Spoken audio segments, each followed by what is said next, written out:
Hi, Armand here with Watchbox. I'm joined by my friends Josh and Brian for our Collector's Conversation Part 2.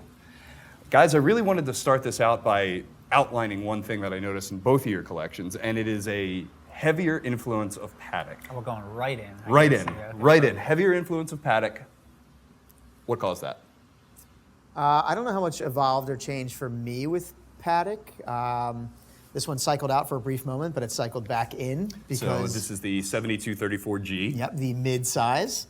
Calatrava travel time. I actually got to utilize the complication this past summer for my first time. I have 3 little kids. Went on a family trip, or went on an adult trip with just my wife, and was able to kind of monitor the time at home, see what my kids were up to while I was overseas, which was very cool. Kind of makes that home time a bit more connected, right? Never thought I would care about that complication, but it actually comes in handy quite well. And then again, my true staple piece for me is the 5065.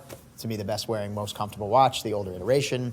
I think our friend Josh over here has leaned a little heavier than myself. So it's funny, pairing the Aquanaut with the dual time. Josh, relatively recent pickup for you, the 5164. Yeah, so when it comes to Patek for me, I did a collector conversation with Tim. It's maybe 3 or 4 years ago, I'm not sure at this point. But I think if I recall, I had a 5167 in that video. And at the time, I might have even said, Patek is not for me, this is the only Patek I like. And I think, you guys can't see, I lost more hair over the years. I got a little older, and I think my tastes have evolved. So you had the 5167 in our last conversation as well. I did, yeah. So long story short, with Patek, I think I wanted to be way more intentional with my collecting now. For so many years, there was always pieces I wanted but couldn't get, so I would settle for things that I, at the moment, could afford or could get. And I think in the last year, as I'm getting older, and I've been collecting watches for over 20 years, I just got into this hyper-focused rhythm. And I had the 5167, but you know this, I'm not just saying this because of hype, but I always wanted the 5164. I always wanted that first, but they were unachievable at that point. The irony of all this is I've been collecting for so long, when they were obtainable, I thought they were too expensive then. Now I'd be kissing the ground, it's like that funny thing, for instance. The balance, the collecting balance. Yeah, so a 5712 is my latest pickup, and I've wanted that forever. And basically, for the last couple years, the words to me is, Josh, it's impossible, it's impossible. I was just very patient. I was, again, hyper-focused. That was the watch I wanted. But I could have bought this watch 10 times over the years at such a cheaper price than the retail I paid today.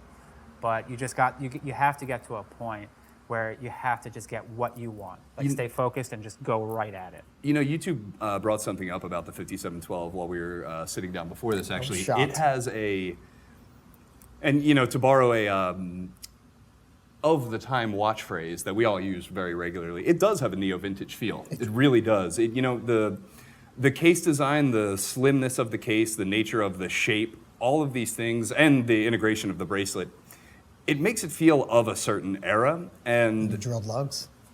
Things like drilled lugs, the pin and collar bracelet, there are modern accoutrements like ceramic, like little ceramic balls where the clasp close, small things like that, but it's very, This does not feel like a modern watch for me. And it's a very good point. When you say this feels like Patek, I have to say that I understand now why they have such hype around them. And the fact is, we just looked at the 2 sports watches in my collection. I was just about to bring that up. But if you look at Rolex, for instance, you might say they're the ultimate tool watch, or sports tool watch, whatever. Patek has really just nailed everything. So if you want to talk about complications, we have to talk about Patek. If you want to talk about dress watches, we have to talk about Patek. If you want to talk about sports watches, we have to talk about Patek. And I think overall, they've just encompassed the market so well, and they've just mastered everything. And when I first started getting Pateks, I have to be honest with you, I don't want to say I was dissatisfied, but I was definitely underwhelmed when I would hold them, because you're waiting 20 years to hold one. And you have things like white gold Daytonas that have weight to it, that have heft to it. You have Rolexes that click and clack and are very tactile. And then you get these little watches that they don't feel like anything special, but when you wear it, you realize how special they are. That heft is such an interesting comment, because this is a 5196P, so this is the Manuwine Platinum Calatrava, and it might be the most classic modern Calatrava in existence, honestly. But, for a platinum watch, you're absolutely right. It doesn't have the precious metal heft, but to me, perhaps I'm making excuses, but it feels purposefully dense. I wouldn't call it hefty. I wouldn't call it heavy. And I speak this way even in the sense of precious metal Rolex sports pieces. There's a lightness to Pateks. It's a very light feeling, but it's there. There's a density to the weight of the metal, but it's not as heavy, as physically heavy as, say, a Longa counterpart, as, say, even a Cellini counterpart, for example. And I think that's largely due to case design is everything when it comes to weight and metal wearability. And Patek has been working on case design for a century, the better part of a century, over a century. 5196 is a great modern version of a watch that was made in the 20s. I have to say about that watch, and I speak about this a lot, but like timelessness is very important for me as well when it comes to design. I have some funky watches at home, some independent stuff, and they're very kind of like fun and quirky. But this 5196, for instance, I've been talking about this with you, for instance, for 5 or 6 years, forever. Long time. And this is one of those watches where I knew I wanted it and I would own it one day, but I was kind of saving it for later in my life when I was older for some reason, because I thought it was an older person's watch, and I don't wear nice clothes like that. I wear jeans and T-shirts. But surprisingly enough, I wear this watch almost the most out of everything with jeans and T-shirts. Because you're now an older guy. Well, I'm an older guy with jeans and T-shirts. But yeah, it surprisingly works very well. These two watches are radically different, but I might wear them with the same... In a very similar setting. Exactly. Yeah. So. It's funny, we talk about heft and kind of that modern wearability, but there's a few vintage pieces on the table. What year is this? This is a 5513. 78. 78. So this is part of the era of the Rolex. You have hollow end links, you have drilled cases, you have really jingly bracelets. And yet, jingle. You've got one in the collection. I've got something in this era of this collection. You have a 69 in the collection right here. How do you get from the wearing of the vintage over to the modern and the differences? Because it's something that I switch almost daily between, this watch, my Daytona, and my Air King. And there's noticeable differences every switch. It's totally a different wearing experience, and it kind of ties into what we were saying in the green room, I'll call it, where we could justify in our heads either way that we want to go all modern and feel that weight and heft and stay in that mindset, and it's a different wearing experience. And then you kind of reflect on different days or a different facet of your life where they said, no, I want to be... Euphoric recall. Yeah, and live in a time that I wasn't, I was born in before 78, but there's something classic about it, and it makes you reflect on different times, how things were different, how things were manufactured different. So there's just a different wearing experience to both the watches. Seeing your 4-digit Daytona next to your modern 6-digit Daytona is a really fun kind of juxtaposition in your collection, because I know and have seen you wear all of these. Next to this Daytona. The many versions of Daytona, and to add the Zenith in at the third as well. You have. This is, if I've never said this before out loud, I always envision myself wearing this with white hair in Monaco watching F1. And that's why I'll hold on to this, because I will make that happen one day when I'm in my 60s. So you have, let's see, arguably every movement iteration of the Daytona here, which is really cool. This is, oh man, I do love this piece. The case back sticker is so cool. Yeah. Sorry to interrupt. No. The thing about it is that all three of us have owned mostly modern Rolexes our whole, I guess, watch collecting career, let's call it. And I always looked at vintage watches from afar. But again, when it came down to me being hyper-focused, I'll call it, which was like kind of the theme I wanted to go with, I know I needed one good vintage piece. So, for instance, I had a 114060, and I had to make the toss-up. Like, I'd rather have a vintage sub, and I'd rather have a vintage red sub, for instance. And then searching for one in this condition was kind of the bear, I would say. We all share pictures with each other in the text groups and all that. And then you never know what this looks like until it's in your hands. And I got one with the True Dome bezel. I mean, this just does everything. Love True Dome. This just does everything for me. And again, it's what you said. So, I mean, this essentially would wear similar to my 114060, but it's a GMT. But the wear of this versus this is a totally, night and day. It's a totally different experience. And for those who, I guess, haven't started down the vintage Rolex rabbit hole, I would say it's worth entertaining. I still think there's a lot of value there, I would say. I mean, like when I you think talk so, too. about... Yeah, Depends what you look at, absolutely. yeah, when you talk about Daytonas, I mean, we lost it already. Like, it's over. Like, everyone wants a Daytona. It's arguably the coolest watch. and There the are hypest amazing watch. sea dwellers out there. There are awesome GMTs. This GMT is still relatively affordable That's in why. the current range that we're in. It's amazing. It's outrageous to know that, you know, a sub of a similar era could fetch more. Yeah. Just know what you're getting into. I think we all fell victim to this. I mean, like, it is a landmine. When you buy modern, you know what you're getting. It's coming from the factory. You don't have to worry. When you start getting into vintage, there's a great book, the Rolex Field Manual. I would definitely invest in that so you understand serial numbers, links, bracelets, service dials, mark dial. Like, understand it all because So many nuances. there's a lot of nuances. You know, correct. when you purchase new watches or very recently discontinued watches, you buy the seller. I find when you're looking at vintage, you want to know as much as you possibly can. You're likely not going to know more than the seller, depending on the seller. Wink, wink, nudge, nudge. Ask questions. But always ask questions and also gauge the answers that you receive, and that's a big thing. See how the person who is answering it answers the question. Yeah, a lot of the vintage watches, for instance, are recut, refinished, and again, like that's something that I'm okay with. Because With advents in that's- laser you bring up a filling good point. and lapping and things like I'm that, fine there's with so that. much that can be done with case integrity and with.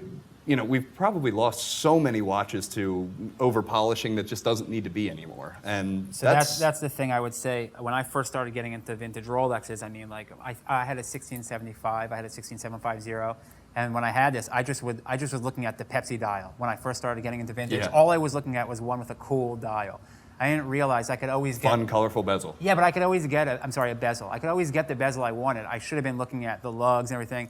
And my first one was basically an overglazed, like it was just like totally rounded everywhere. So really understand vintage. But it is an amazing feel. I think with vintage, it's an amazing feel, but also an amazing look. For instance, when I look at this dial in the sun, it's just so matte finished. So it just like almost glows. Whereas the moderns are very glassy looking and very new looking and shiny. Very deep and Yeah, this is this had a life. This has some age to it. the aging makes the patina on the dials rather like, for example, this 16750 has like a dark gray dial. This is like a charcoal dial versus the matte black that it was. The blue on the bezel is perfectly faded and the red looks crisp. This did belong to Brian for quite some time, but Made its way to another, It made its way collector. to me after some time. For but good reason, I think. wear this all the time. Let's actually get into that because it is Where good is it? reason. So we just talked vintage subs. Let's get into not the latest version, but 114060. This is Supercase subs. truly modern classic at its best. It This is. is one of the best subs that has been that's been produced, and it has the modern Rolex accoutrements. This one in particular, if I may be so bold, has been bought and sold by you 3 times. 3 times. 3 times. There's a lovely engraving on the case back. I don't know if you guys can take a look at that, but. I sold this watch to you originally in 2016. Yes. You have small wrists. I have very small. I also like it very tight. You owned it and enjoyed it. For many years. In the course of that time, you had your daughter, First one, yes. your first daughter. We worked that into a trade deal. Maybe you sold it to me at some point. But just make mention that that was on my wrist in the hospital, and I happened to take a picture of the clasp and the hospital bracelet, Yes. identifying this newborn baby, which was my first child, my daughter. And it mentioned her birth date. It said daughter of, my wife's name, and the time that she was born. And then we can fast forward to the story, but yeah, I want that to be known. That's a huge part That of the is story. a huge part of the story. So fast forward, I get a call randomly from you. Hey, I kind of want my no date sub back. I'm realizing that my daughter was born while I was wearing it. Can I interject though Yeah, with a cool please, detail? please. I was looking at a photo album with my daughter just 2 years ago. So she was 3.5, 4 at the time, but she knew what she was looking at. And we looked at pictures of when she was born in the hospital, and that picture came up, and I got very sentimental. And so this is 2 years gone. This piece was out of my collection for 2 years, and I called you on a whim. 2 years. It turns out I had sold the watch to a client Yep. who sold it back to me From 3 days previous to your call. From So I Singapore? called, and It was somewhere. it was in Dubai. Well, I went to Dubai for servicing, but I called you and said, Armand, total long shot. Yep. Is there any way you can track down who you sold that to. I'm feeling very sentimental. So Can you find him and I'll pay market value? Searched the serial. you It said- turned out I had purchased it 3 days prior, and I was like, "You're never ever going to believe." And I this. didn't believe it. Same serial. I confirmed my handwriting was on the card. Everything ended up back in your hands. But before you gave it back to me, what did I have you do? Engrave it. Engrave it, yes. With the Before it picture. went back to you the second time, the case back was engraved with what the hospital bracelet had Yes. said, which was "Girl of." Yes. Your wife's name and the date and time. Yes. Really cool engraving, actually. Really cool because it's not a name, it's not a set of initials. It's something so specific to the time of wearing, and yet you sold it to me. Well, that makes me So look like another couple months go by, you're enjoying it, and you're like, man, I don't know, this isn't Well, I the don't know watch. if when I sold thought it to you. watches were still getting a little too big for me, and I actually still think that's a little large for my liking. I'll still wear it once in a while. So but- Maxi But case- Armand being Armand, he bought it off him, not even With the- for himself. He had the intention I just knew. to It's a hold special it. place. It's Yes. a special holding place. So he was a placeholder. I knew that you were going to take that You did always give me right of refusal. I did always. I knew you were going to get it back. Long story short, he gets it back. That's never leaving your collection now, and now I get to enjoy this. So Yes. that was a good fun saga, a good fun hunt, and really it's an underscoring of what watch collecting's about because we're friends. It's a community. We have a community. It's about mutual enjoyment. It's about moving things around. Absolutely. I think trying that new there- things, getting in and out of pieces, and the hunt and enjoying them. Hopefully, trading them amongst friends so Yep. other people can enjoy them. Absolutely. Well, that's also, you bring up another point in that story. It's not just that, but for instance, the days are gone where you could just walk into a store and they have cases like this laid out of everything. So for instance, you have to experience the watches and see them. So Brian has a tendency, a lot of the watches that he owns, it wasn't just like this story. A lot of the watches he's owned twice. He's gotten out of them, but gotten back into them. But there's a positive side to that. I think Brian's lived with them, gotten rid of them, and then he's realized, maybe that is the one I want. The Daytona was another one that you got rid of, you brought back. That was my longest The standing watch. Patek was another one you got rid of and got back. So that's a sign. 14790. This was another 790, one. but got I think it back everything with the on the military table. dial, which I think the Arabic numerals are so cool. That's also part of the thing about being focused on it, getting exactly what you want. There's a saying that I think my mom taught me. I don't know. I've heard it my whole life, and it's that you can have anything you want. You just can't have everything you want. And part of watch collecting is that you're going to have to. You can't have it all. So you're going to have to pick the ones you want, and you might lose some by the wayside, and that's just what it is. I mean, inherently, I missed the Laurent Ferrier, but it really led me into the piece that I've always wanted, which was a 5712.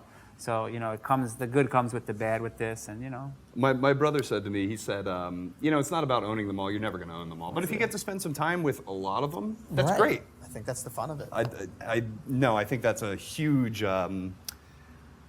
something that I need to continue to tell myself as a collector. A huge thing that I can hang my hat on. You know what? I don't need to own them all. Yeah, and that's really something that is. Well, to think about that too, Armin, is that what's interesting is that if you told me when I first started this that I would have these watches, the irony is that when you start getting into these heavier pieces of precious metal Rolex and vintage Rolex, they're a lot less wearable than I don't want to use the word cheaper, but the other watches I've had leading up till now. So let's talk about Yeah, that so it's because this has taken our conversation by storm. This is a Sinn U-50. It's sick. I think And we're all going it's to awesome. end up with one on the wrist later. So I'll tell you why I got that. I used to have a Sinn EZM1, not the original one. I know The Masso. No, Tim has a 1.1. Oh, okay. I have the original vintage one, and I got it Tim from no longer has that. Well, I got it from Roland at RGM, and he serviced it, and it was a great find and everything. I rolled out of that for something else because I actually got relatively great money for it from what I paid, considering I guess Tim has a lot I do of vaguely remember that. he has a lot of influence. So I guess the Sinn EZM market shot up. So I thank Tim for that. But I always liked Sinn as a brand. I mean, I like independence. Even though Rolex and Patek, they're still independents, not considered the independence that the watch collecting universe calls independence. But it's an amazing watch, and I really just needed a beater. And when I say a beater, I'm not playing pickleball with these. I'm not going in the sauna with these. I'm not swimming in the beach with these. But this is just a watch that I can just kind of I don't want to say destroy, but I don't think twice about it. And I really use that watch quite a bit. And And there's not a mark on it. so it's that black tegimented steel, and it's hard as nails. I literally playing pickleball dove, rolled on the floor, Didn't even think to look at the watch, looked at it, nothing wrong with it. And if I did that with any of these, the Audemars Piguet, if I sneeze the wrong way, it's getting scratched. So it's really good to have a fun watch that still gets respect, still has great Most functionality. compact 41 I've ever tried on. Yeah, exactly. It's It's a amazing. 41, Awesome. and it's what? It's 11 millimeters thick. Let me tell you, man, this watch, and I mean, I've been around watches again for 20 years, but I mean, like, you probably won't hear it, but like, I mean, this thing is like It's rock solid. It's German engineered, and it's just awesome. Part of my favorite thing about this is the strap is thick, and I don't say that often. I don't generally like thick straps, but this is thick enough to encompass the lugs, which I do think is partially important. You can see it with something like the Aquanauts; it's kind of very similar.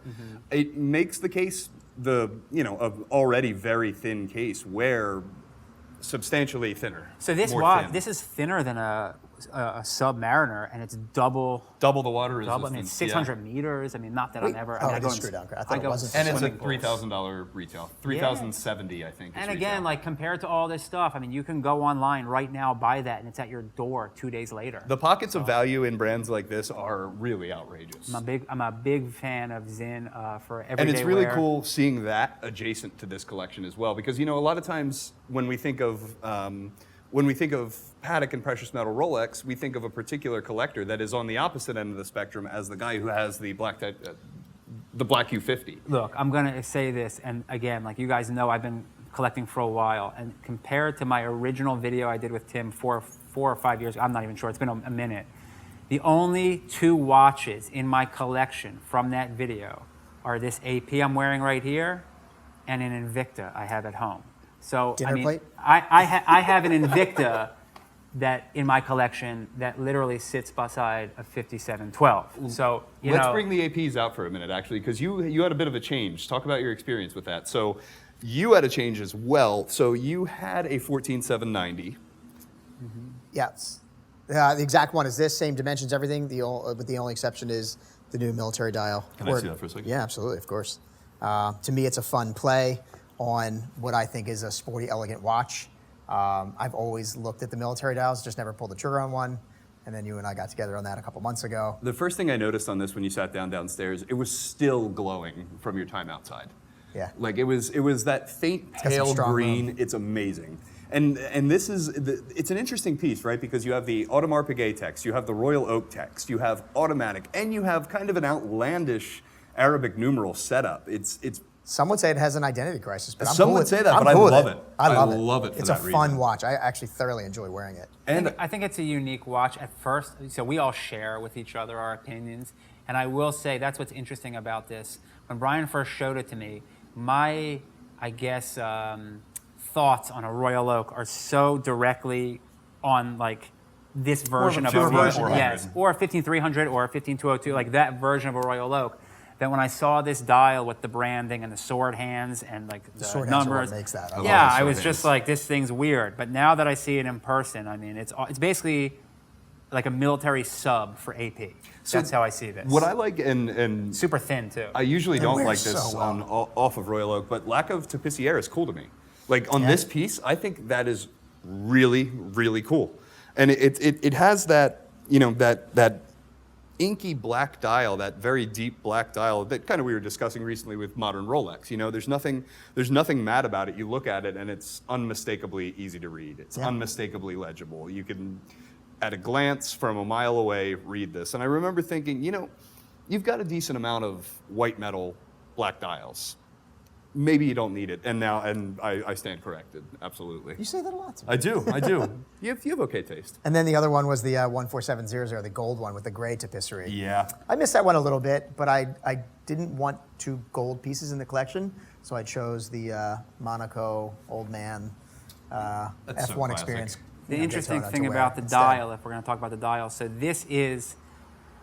I've had this watch now the longest in my collection, let's say. I've had it for a long time. I got this in 2016. I don't know. I got this a long time ago. And the interesting thing was back then, these weren't as hype as they were today. You can still walk into a dealer, buy them at a discount.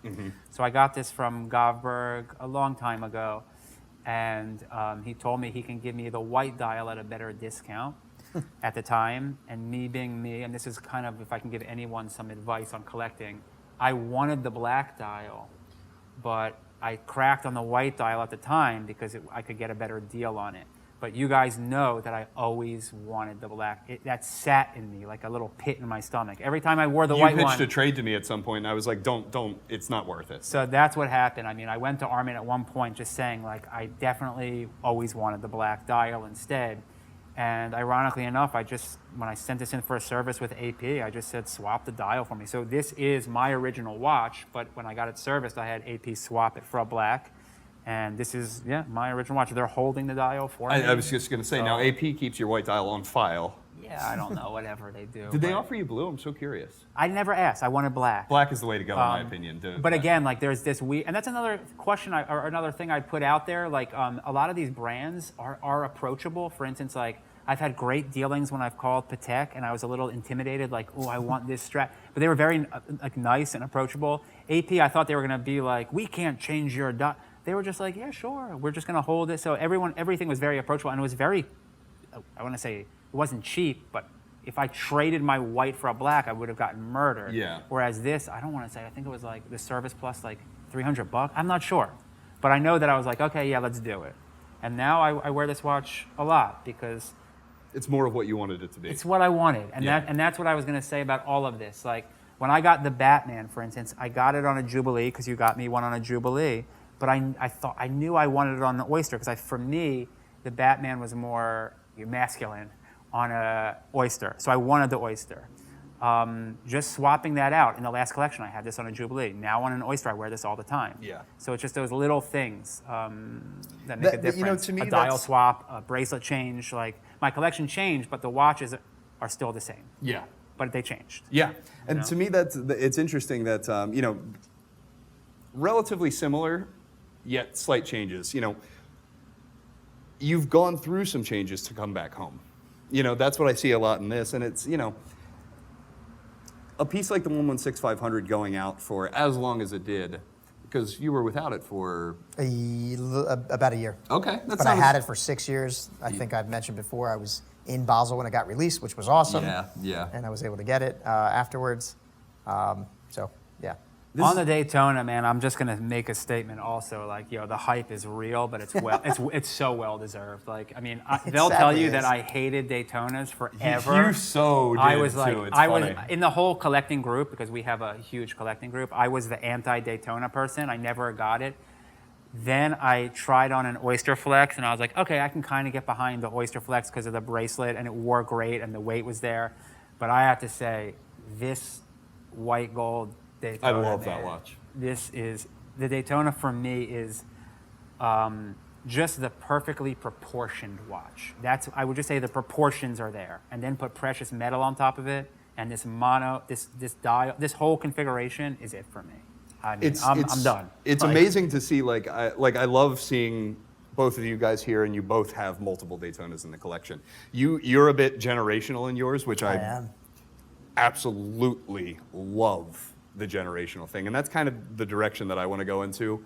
It's a good span. Well, Brian's vintage Daytona actually, I don't want to say inspired me with this, but like vintage, I have one vintage piece and that's fine. I'm a little, I don't know, anal, I guess, with the vintage makes me nervous. But when I first saw this, not having the ceramic bezel and having this dial color, it reminds me of a 6264. Yeah. It really just reminds me of that look in the weight of a I precious think it'd be metal. 6265. 6265, I'm sorry. 6265, yeah. Don't do it again. So it just has that. It just has that look and feel to it. It so does, and You know? it's again all the modern accoutrements. Solid links, solid bracelet, solid clasp. Screws. The weight. And not to mention the timekeeping. I feel like we gloss over that, and full disclosure, I don't really care that much about timekeeping. I have to be completely honest. Like I check my watches. I know how well they run, but guess what? I'm perpetually late, unfortunately. Oh, really? I mean, yeah. Well, Why don't you set your watches a couple minutes late? I probably should. Absolutely. I Yeah, probably but should. Let's just talk about this with Rolex as well, because again, there's like a lot of haters out there. But so on this 1969 red sub that I have, I have no idea the service history, which I asked, and they were very open with me saying they didn't know this. I'm going to tell you, I've had this for about a year now. This watch may have never been serviced in 50 years. I have no idea, but it tells perfect time. This is keeping time within 4 seconds a day. This it's is insane. all good. So you do pay attention to it. Well, I know it. It doesn't bother. It doesn't. Yeah. I don't care when I have a vintage Cartier 70 step case tank that I think gains 2 minutes a day. And Wow. but the It might be beauty of magnetized. this, That's but the perfect beau- for you then. Yeah, exactly. But the beauty of a Rolex is this will die. One day I will wake up to put this on and it won't be working Yep. like Ted's was one day, like Yeah. yours was one day. I had another one day that happened. And to get this service is not going to cost an arm and a leg as compared to this 5235G, which, Yep. you know, I'm going to wait 6 months from Patek for this. It's going to cost me a lot of money. This is you can get a lot of wear out of it, and it's not so expensive to service. Anyone can service well. I don't know if A anyone- lot of people can service Yes. that. It can be- it can With be confidence, serviced. Yeah. So, with the collections in the states that they are now, I know that. I mean, I'm personally looking at both of these like these are endgame collections, but I understand that there is always more. Where do you guys look in the future when you look at watches? Now, I know you look a lot. We all look a lot. We all Too much. text a lot. And what goal are you trying to accomplish? What space are you looking to fill? For me, as of late, I never thought of myself as an older guy, but I'll be 46 this year. It's not old, but go ahead. It's not old. No, I feel like I'm 19. That's the funny part, but I think I'm being told by external sources that I'm now maybe looked at as an older guy. You're I'm old and starting you to can't read really your watch look anymore. at day dates, and I really want the classic 36 millimeter size. I want that wearing experience. To me, the day date with the president bracelet, I don't think it should even be made with the oyster bracelet, quite frankly, is a more muscular, manly Jubilee, and I always love the Jubilee. So I want a day date.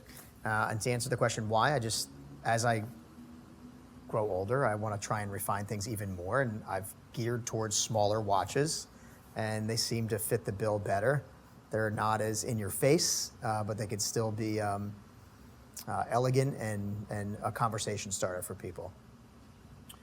Yeah, for me, this is not your whole collection, and this is not my whole collection. What I brought today was really just like an 8-piece, 4 focused Rolex, 4 focused Patek. In my collecting career, I thought that once you hit Patek, like that's the top of the mountain. That's it. Unfortunately, for any collector, that's just the key to another crazy door and another crazy world.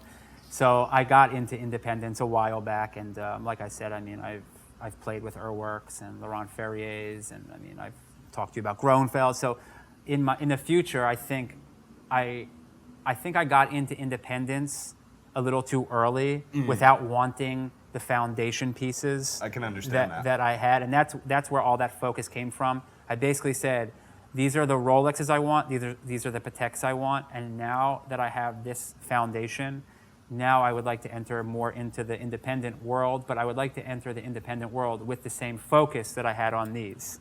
So I mean, that's like, I've talked to you about like, there's a Reserve de Marche that I want. I don't want you to show me all the other Journe. That's the Journe I want. Yeah. Like that is the one I want. 38 millimeter. That's it, like that, and that's my goal is just to continue on this focus of only to look at the things I want, and I don't want to say not listen to anybody else, but when you're in the Rolex and Patek world, it's really hard not to listen to everyone else because I think the unwatched world or like the mass public knows about these two brands.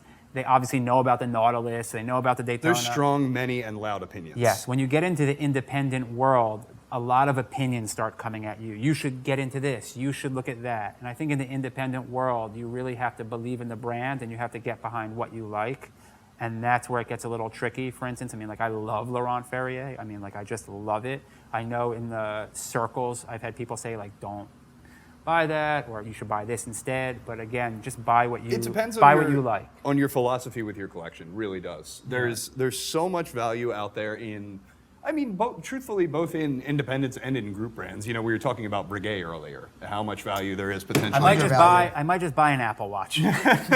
Ultra, Apple Watch Ultra. Never. At least it's titanium. That's true. But yeah, for the future, I just think there's going to be more of a focus on independence now that I have the foundation pieces that I want.